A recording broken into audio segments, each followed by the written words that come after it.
welcome to Get Over It, the consciousness transforming podcast for exceptional 21st century living. I am so glad you guys are with me today. We've got a very interesting lady with us. We're going to be speaking with Jennie Lee, and we're going to be talking about her new book, Spark, 108 Provocative Questions. Well, Spark Change, 108 Provocative Questions for Spiritual Evolution. And this time that we're living in right now in 2020 is definitely when we need to spark some change, okay? But this book allows you to look at yourself and look at your circumstance through a series of questions. There's 108 of them, and we'll cover some of them in our talk today, but they're really thought-provoking. They allow you to go inside. It's a lot of introspection going on here, but once you do your own work, and you guys know I'm a big proponent of doing work, and you're processing, you're going to come out the other side with answers to your questions for a more fulfilling life. So I love how she put this book together. Now, the information shared on Get Over It uses intuitive and pragmatic insight to help you shift your consciousness to break through the blocks and release energy that is no longer needed. Yes, we're going to help you let go of the BS that is holding you back, but you guys know I always ask that question, are you truly ready to? And by the way, folks, BS is belief system. Now, a bit about me for my new listeners. Intuitive since birth. I'm a third-generation intuitive with over 3 decades of experience supporting people to break through the blocks along their path. I'm a strategist for personal and professional transformation, revealing cutting-edge information that enables you to prosper and thrive. I spent 25 successful years in corporate America as an executive sales professional, and I am the founder of Healing Visions Ministries and the Northern California Children's Education Network, a 501c3 nonprofit. I also authored 2 books. I provide consultations and healings in all areas of life that heal the mind-body-spirit connection, allowing you to live your very best life. My clients tell me that I keep it real while providing them with accurate information to assist them along their journey as a spirit living a human existence. But they also say, if you really don't want to know, don't ask Monique. My background includes a doctorate in metaphysics, Reiki master teacher, ordained minister, and clinical hypnotherapist. So whether you're stressed, depressed, or possessed, I can help. To find out more about me and the services I offer, go to my website, and that's MoniqueChapman.com, and I invite you to like me on Facebook and follow me on Twitter and LinkedIn. My guest today, Jennie Lee, is the award-winning author of True Yoga, Practicing with the Yoga Sutras for Happiness and Spiritual Fulfillment, and Breathing Love, Meditation in Action. She is a recognized expert in the fields of yoga therapy and spiritual living. As a certified yoga therapist, she has taught classical yoga and meditation for more than 20 years and coached private clients in the practices that integrate the spiritual, mental, emotional, and the physical. Her writing has been featured regularly in national magazines such as Light of Consciousness and Yoga Therapy, Yoga Today. Is that Yoga Therapy Today? She could tell us more about that. And online at Yogapedia, Yoga Digest, Body, Mind, Green, and more. She lives in Hawaii with her husband and her bunnies, and you can check her out at her website. That's JennieLeeYogaTherapy.com. That's JennieLeeYogaTherapy.com. Welcome, Jennie. Hey, Monique. Yeah, that was a mouthful, right? Yeah, so what were those? Clear up the magazines for me, because the way that it was written on the media sheet I got, they're kind of running together. So clear up the magazines for me. Yeah, sure. Oh, Light of Consciousness, Yoga Therapy Today. Yoga Therapy Today is the Association of Yoga Therapists magazine. Mm-hmm. And, yeah, Yogapedia, Mind, Body, Green, all kinds of various places. Okay. Yeah, but here I am in Hawaii calling in to say hello to you and friends, and I'm happy to be with you today. Yeah, well, thanks so much, because I know the time that we're recording this is very early your time, and I appreciate you getting up so early to do this. Now, everything that I've talked about so far is yoga, and yoga can help people heal, but how do you feel this book can help people on their path for development, spiritual development, personal development? Yeah.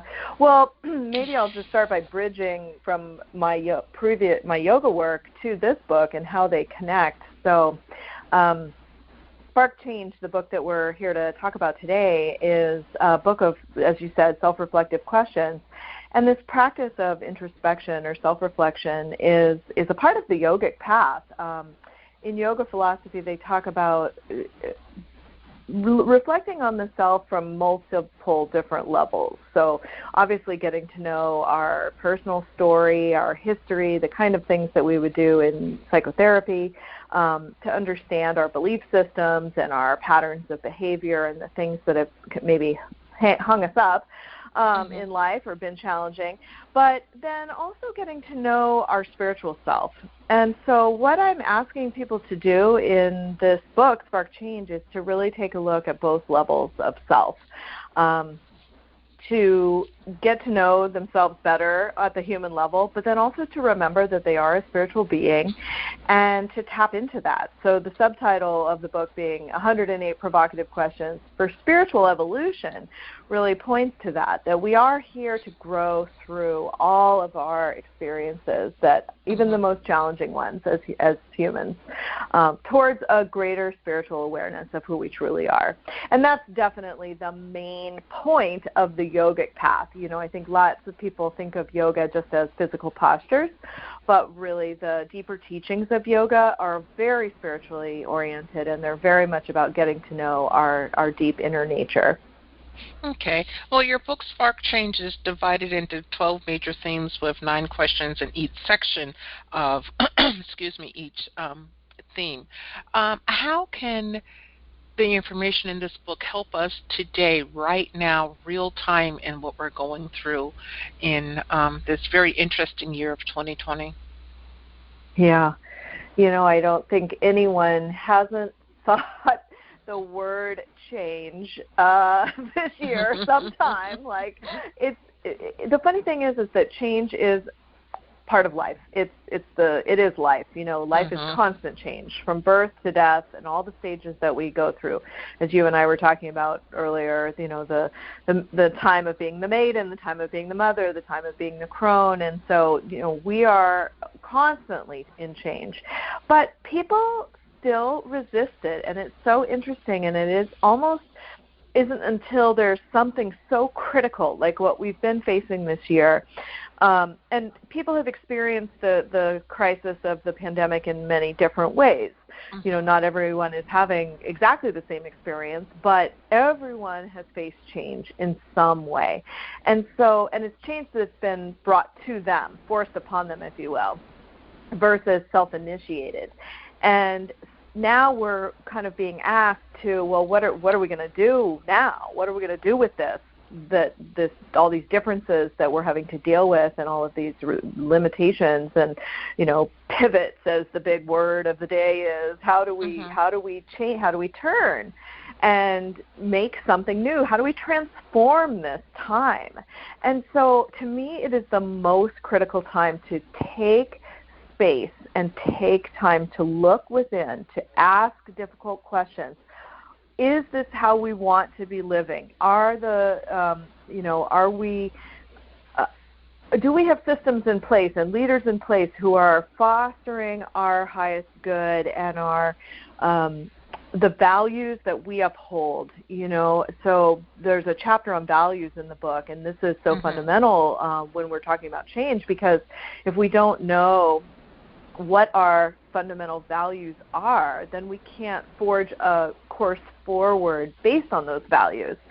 So this introspection time is really critical right now for everyone, both personally and collectively as a country and as a world, how we move forward from this time of crisis. Okay, so are you again, write a lot about yoga, because that's what you do, and how it transfers over into the spiritual. Is it important for someone to be a student of yoga or practice yoga in order to reach the deep states that your book can actually send people to have that introspection about themselves? Well, no, absolutely not. People have had different experiences with yoga, and unfortunately that word has become pretty misunderstood in the West. So, again, most people understand yoga as postures, a physical class that they might go to relax or something. Now, that's great, and I think it's very beneficial, and there's lots of different forms of yoga that are beneficial for people of all different ages and all different fitness levels and all of that. But there's a lot more to yoga. So, again, the philosophical side of yoga is a strategy of living, and it's a spiritual practice. So it's that all the qualities that we are meant to develop to bring ourselves into inner alignment.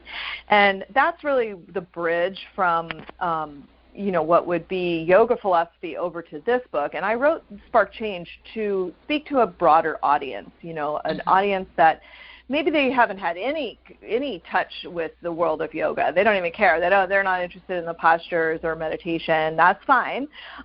They could still pick up this book and benefit, because what's fun about this book, as you've noticed, is that each question has its own page. So you could literally, and lots of people have done this, intuitively think, well, what's a question what do I need to know right now? And just pop the book open. And then on one page, you have the question, and then you have a little guidance around how to work with that question. And I've had lots of people tell me that as they've done this, the question that they've opened to has really been something so important to their heart or to their moment, like, oh, that's exactly what I needed to think about, or that's so up for me. And this gives them a way in to kind of working with it and chewing on it and coming to some deeper answer for themselves. And so I don't give answers in this book. That's really important for people to know. It's very much of a guide for them to start asking questions internally, and then the commentary underneath the question is guidance. Like, we can certainly pick one and give an example of this. Why don't I do that? So I opened one as I was asking that question.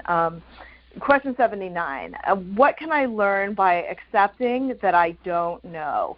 And that's so funny that I opened to that, because, there's so much that we don't know right now. There's so much that science doesn't know, and the politicians don't even know. And so we're all in this kind of state of non-knowing, and that's a very uncomfortable state for people, right? So to just ask that question, and what can I learn by accepting that I don't know? Well, that changes it a bit. We're not resisting not knowing. We're actually saying, this is a state of being that might have something rich for me. And then I go on to give some guidance around how to sit with that question. So would you like me to carry on and share some of that, or did you have another question that you wanted to throw in? Well, I've got a few questions actually to throw in, and I think I'm going to start with the hardest one that I picked first. And I did the same as you did when I got your book to review it. I just opened it up to a page, okay? And the page that I opened it up to was the question 89, and it's what might be different if I replace judgment with love. And I'm like, I'm not judgmental, but then I sat with it for a moment, and I'm like, yeah, I do judge this, and this. So it allowed me to go within and do some self-reflection, some healing, and approach life in a different way. I'm not going to say better, but a different way. So in the because a lot of people right now are judgmental, whether it's politics or your neighbors or the mask or whatever. So how can we replace judgment with the energy of love? Or what are your thoughts on that? Yeah, that is probably one of my most favorite questions, and particularly right now because, like you, I think a lot of people don't initially think of themselves as being judgmental, but actually we all are. Every human being. Like this world is a world of good, bad, light, dark, yes, no, like what in yoga philosophy they call the duality. And So we tend to fluctuate, right? We want this, we don't want that. Oh, we like that person, we don't like that other person. And so we go through our day in this kind of internal, constant judgment. And if any one of us is to start to watch our thinking, what this does is it keeps us on a roller coaster of being happy one minute, not happy the next, content, discontent. And there's so much struggle involved in that internal judgment that goes on really subconsciously for all of us. Mm-hmm. And so this question about, well, what would be different if I replace judgment with love? Like, that seems like such a big jump maybe for some people. But it's really just asking us to get out of the duality, the two-sidedness of life, and to get into the harmony of within life, because love is the harmonizing energy. And so whenever we can, let's take like an example, like maybe we see our neighbor doing something that we think they shouldn't be doing, and we have a judgment about that. Well, what if we, instead of focusing on the judgment, we just said, you know, that person is probably struggling in some ways in their life. I'm sure that they have their own challenges. I'm just going to practice them. I'm going to send them a little compassion and kindness right now. I still might not like whatever it is that they're doing, but, you know, they are a human being, and I'm just going to send them some compassion. Well, suddenly we've taken a step closer to that harmonious energy of love or unification, and we feel better. That's the thing. We feel better. It doesn't matter. Like, it might not affect the neighbor's day. They don't know what we're thinking. But actually, on an energy level, I do believe it affects them. We're all affected by one another's thoughts and judgments. So, yeah, that's what I would say about that. Okay. Well, dovetailing on the judgment situation, what about question 102, which is, can I be open to everything but attached to nothing? And being, unattached, the non-attachment is something that a lot of people struggle with, because all of a sudden, you're helping someone and you attach to them and you've got to fix them, and that's not necessarily the healthiest for the person who is going through a situation, or the person who's trying to fix them. And you said earlier that we really don't like to change, so how can we get to that point of non-attachment, being maybe concerned or looking at a situation, but not energetically attaching ourselves to it? Yeah. Well, non-attachment is a big tenet within yoga philosophy as well, the practice of santosha, or non-attachment. And so this is a hard one. It is a really hard one. You're picking all the tough questions. Monique. That's me. I love that. If you don't want to know, don't ask Monique. Yeah. And I think people might say the same thing about me. I don't pussyfoot around the tough questions. You're real clear. Yep. So that's fine. Anyway, non-attachment is really tough for us all, for sure, because, again, it's this sense of we want to be right, we want to be in control, we want to feel like we're doing something good, we want to feel like we're helping, we want to feel like we know what's the right direction of things, and so, or we want to feel validated in our work, we want to feel appreciated, all of these common denominator human experiences. And when the yogis or the philosophers say we should practice non-attachment, well, why? Why? To me, the question is why? Why should I practice non-attachment if my nature is to be attached? Well, it's because it brings us a greater sense of peace.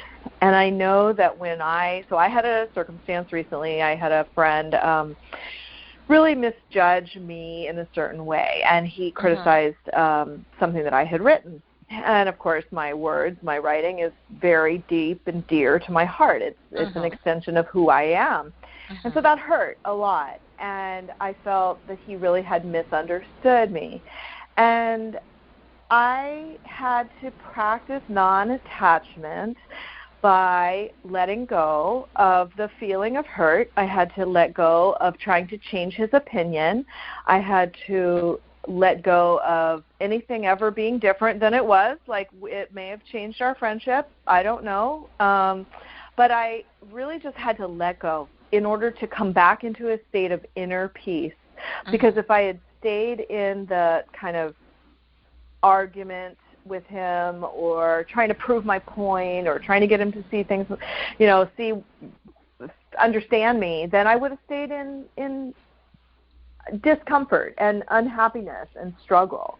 And so that's why practicing non-attachment is so important. And so this question, can I be open to everything but attached to nothing? Well, obviously that's extreme non-attachment. We can practice it in baby steps, little things each day. Maybe with your spouse or the person that you live with, you're cooking dinner and you feel like tacos, but they feel like having fish and chips or something. And so you can be non-attached. You can practice non-attachment by letting the other person choose the meal for the day. And it's okay. It's not going to be the biggest thing if I don't have the exact thing I want in this moment. And so, there's stages of a question like this, from the very most basic little things that we can do on a daily time to big esoteric practice. Okay. What is it that we can do so that we can truly come back to whomever we are without selling ourselves out to others? And I think I'm looking at this through the lens of setting boundaries and being able to use that really inward, that's no. Yeah. Right. So boundaries are so important, and self-honoring is so important. This is a tricky territory because when we're talking about sort of unity consciousness and non-attachment to personal desires or something, it gets cloudy. We do hold our beliefs strongly, and we want to defend those beliefs. But do we want to defend them to the degree of creating hatred? No, we don't.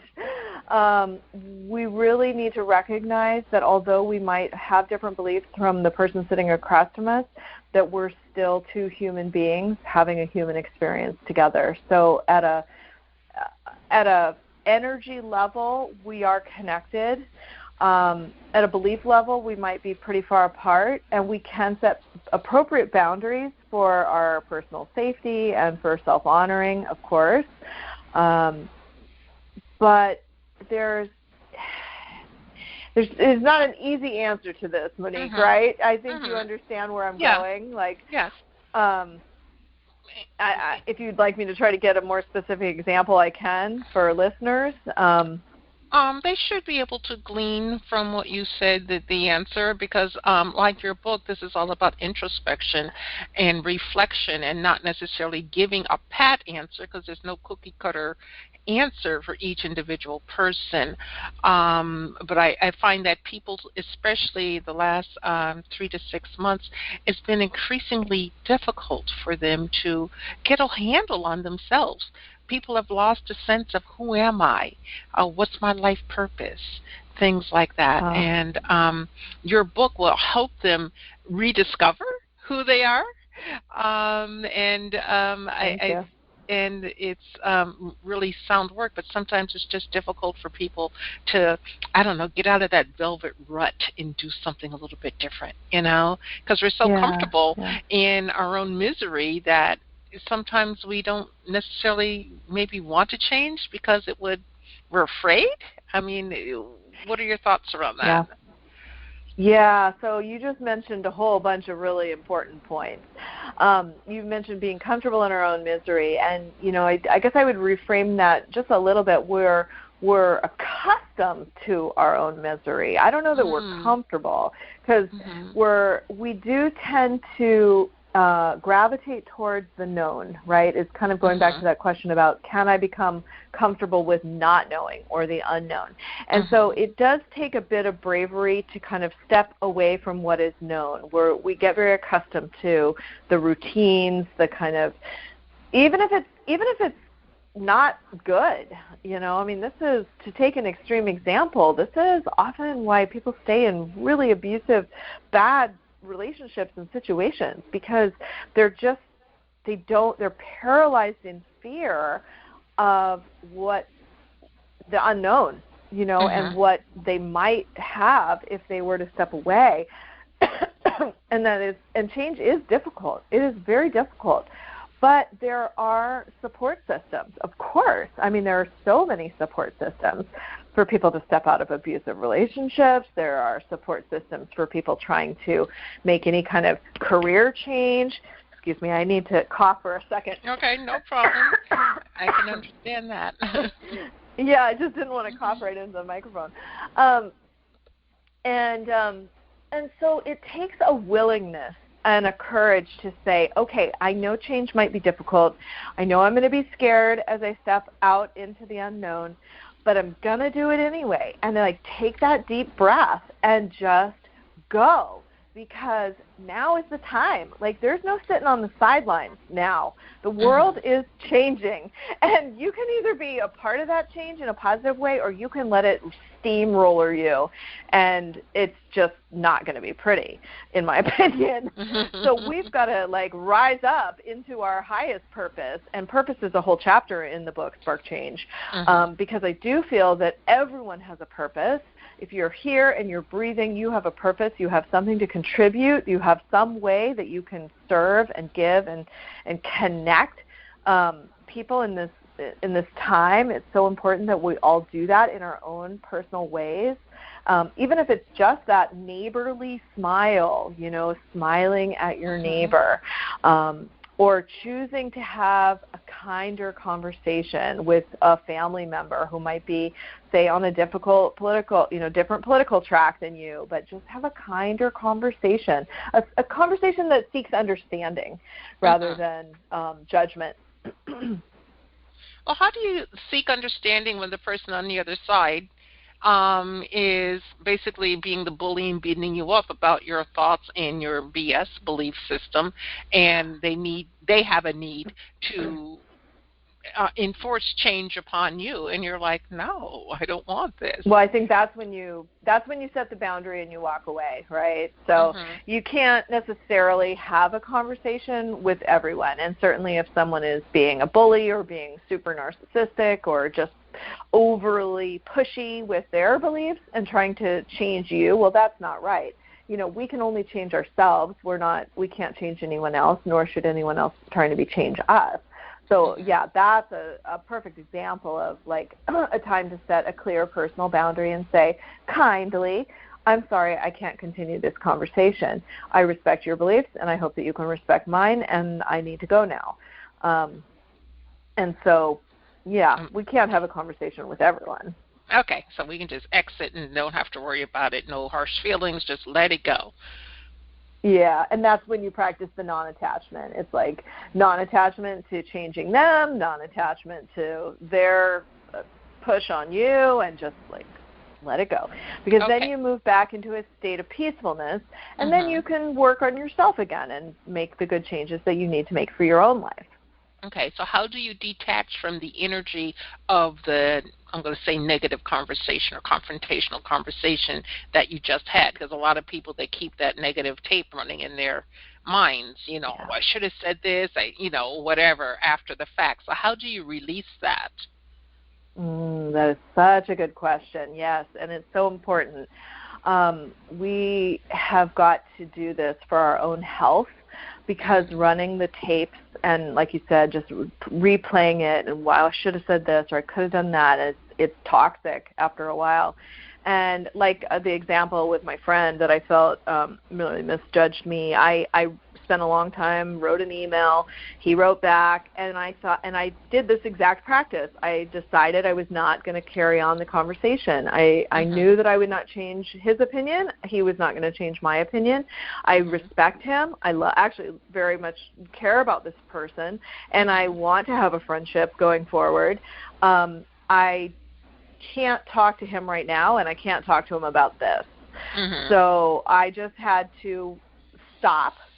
So first it's you just stop yourself. You stop yourself from the conversation or the emailing or this, and then internally you stop the thinking. I stopped it by blessing and releasing him. Just bless. I said a prayer for his well-being, I said a prayer for my well-being, and I just asked that this be released from my thinking right now and move forward and change my focus, get back into my work, get back into things that matter to me, and don't give it energy. Yeah, don't let it dominate your thinking. Now, you said something very interesting just now. You said time and place. A lot of people want to push their agenda at their on their calendar at their speed, and it's not always, I think anyway, correct me if you feel differently, but to me it's not always the right time to do it. If someone's really going through something heavy and you're trying to push your agenda, they might not be in a space to hear you. What are your thoughts around that? Well, I'm a big believer in divine timing, and divine timing being the right thing for the person at their right time, for sure. I think fundamentally what we keep kind of coming back to is this sense of changing someone else. And I wrote about this in something, I can't remember where I wrote about it, but being at a meditation conference, and I saw this little pamphlet on the table, and it said how to change others. And, everybody was grabbing that pamphlet because there's nothing wrong with me. I want to change you. Yeah, it's like all those people. But, and then it's so funny. So I opened it up, and the first thing is, basically, I'm paraphrasing, but it said something like, you can't, like, you're never going to change others. So stop trying. Like, that's not to say that we can't affect others or guide or influence them positively or share our wisdom. All of those things we can do. But fundamentally, if they don't want to change, they won't change. So we can't physically change them. So why waste our energy trying to do that? I think I've lost track of your question about time and place, I guess it was. But, I think just recognizing that everyone is evolving at their own way, and that we're here to really to lift one another up, and to do that with the most loving and compassionate communication that we can, and then bless them. They're on their journey, and they're going to take it at their own speed. We've got enough to focus on in our own life. Like, seriously, I've got enough self-work to do. I don't need to be trying to fix everybody else. Well, why is it so easy? I mean, you got a key point there. Why is it so easy for us to want to fix everybody else instead of wanting to fix ourselves, do our own work? Well, I think, so that's a fantastic question, and it's exactly what we're seeing in the world is all this blame. The problem is over there. The problem is that person, that party, that religion, that this. And it's just a deflection. It's deflecting away from ourselves the work. So the internal work is not always easy. We have to look at some things that are not maybe in alignment within ourselves. Maybe we have lost track of our highest and best version of self, and now rather than look at that and take accountability for our own actions and way of being in the world, it's just easier to deflect it and point the finger of blame. And that's, in my opinion, a big reason why we're in the state that we're in right now. Collectively, because we haven't individually taken accountability for our own actions, from the smallest thing, from like recycling all the way up to, I don't know, all the issues. And I know we're not here to talk politics. I don't want to talk them either. But I mean, like, we all have to hold accountability for our actions and how we treat one another. And that's more than enough work for any one of us. We certainly don't need to be asking, trying to do anybody else's work, and to just point the finger is not doing anything. Okay, so I do like to talk politics, and I'm going to talk a little politics. So you don't have to answer politically if you don't want to.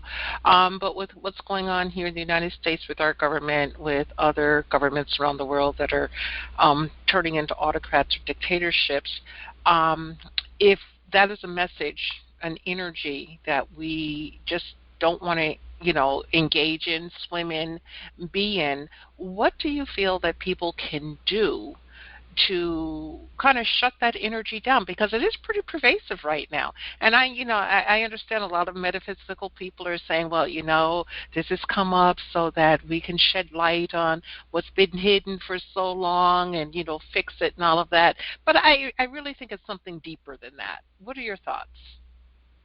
Well, the teaching that I'm really here doing right now in this book, Spark Change, is very much about the individual evolution. And so it's again, that individual accountability. So it's looking at the big picture of the political stage right now and then looking inwardly at myself. Where have I been selfish? Where have I been narcissistic? Where have I been racist? Where have I been unconscious? Where have I been? All these things, all the issues. If we were to take any one of the political issues and then just bring the conversation back to the inner growth work and really sincerely do some fearless self-analysis at my own participation in these issues, that's where I can affect change. That's where my responsibility to affect change is. And if every individual were doing this, we would see a different world. If we could only get people to do. Okay, so Spark Change is the book, 108 Provocative Questions for Spiritual Evolution. What is your favorite question out of the 108? I have a different favorite every day. Okay. Today's favorite is? Today's favorite is, and I'm going to open it spontaneously because that's my favorite thing to do. Okay.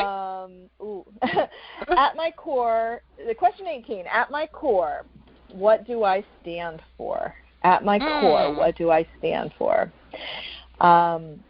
And that's an easy answer for me because I've written a whole book on it prior to this one, which was Breathing Love. And at my core, I stand for love. And I know that if I'm making choices and communicating with that in my consciousness at the forefront of all of my communications, all of my choices, then I'll be on the right track.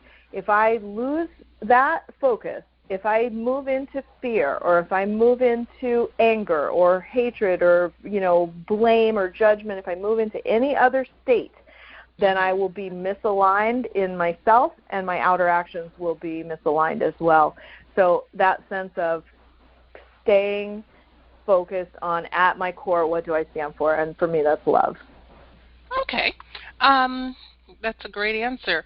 So when we go to your website, JennieLeeYogaTherapy.com, and that's JennieLeeYogaTherapy.com, what are we going to find there besides your books and your beautiful face? Well, the offerings are a little slim right now. The books, I have 3 books, and then I also do private coaching. So that's the primary things. I have a group coaching series, which is starting on October 16th. I still have a couple of spaces available in that. It's called the Spirit Sessions. So it'll be an online Zoom group coaching. And I typically do retreats in beautiful places around the world, but right now with travel shut down, I'm hopeful that maybe by next September we'll be on our Italy retreat. But yeah, please reach out if you're interested in any type of counsel or if you have questions about the books. I always love to hear from people. And there is a free excerpt on my website of the book, Spark Change, and there are some bonus guides as well that are free for yoga teachers and book club folks, and a new one coming soon for coaches and therapists. Okay, so folks, if you are stuck or not even stuck and you're just looking to grow some more and you want to change, this is a great opportunity to get some free information so you don't have to worry about, taking money away from the kids for food or whatever, if you're currently unemployed, this is going to feed your mind. And once you feed your mind, it's going to feed, well, the conscious mind is going to feed the subconscious mind. And once you feed the subconscious, it's going to go out there and help you create what's in the subconscious, because that's where we all create. And Jennie Lee's work will definitely get you there. And as she said, you don't have to, be a student of yoga, as we understand yoga here in the West, and, put yourself in different positions. This is about yoga for the mind, at least that's what I call it. But it truly will make a positive difference, and it's all about having a positive effect, a positive change, so that you can grow within yourself. And you know what, folks? If you're still breathing, you have the opportunity to grow. It doesn't matter if you're 2 or 102. If you're still breathing, you still have the opportunity to grow. So, Jennie, why don't you leave us with a pearl of wisdom? Our time is almost up, but what pearl of wisdom would you like to share with us today? Well, I'm just going to echo what you just said, which was, if you're still breathing, you've still got time to change. I always like to encourage people that although some changes can feel really daunting and difficult, that we as humans are so resilient. We are far stronger than we realize, and it's actually within the challenges that we do grow. They're here for us. That we're meant to learn and evolve through every challenge that has come into our lives, and it's the folks that take that on with courage that end up having pretty amazing experiences. And so I just encourage you, no matter how down you feel or how lost at this moment, there's lots of resources. You can reach out to Monique, you can reach out to me, there's just even in an email, there are people ready to support you, and if you're ready to make a positive change, it can happen. It definitely can. And Jennie, thank you so much for being the guest today and sharing all your wonderful information. Again, folks, the book is Work Change, 108 Provocative Questions for Spiritual Evolution. And do check out the website, and that's JennieLeeTherapy.com. So thank you for being with us, audience. Thank you once again for being with us and hanging in there with me. I truly appreciate it, and I honor your time and your attention. And please remember, the most important choice that you can make is what you choose to make important. Consider making the masterful choice of self-reflection. Abundant blessings, light and love to all. Agape.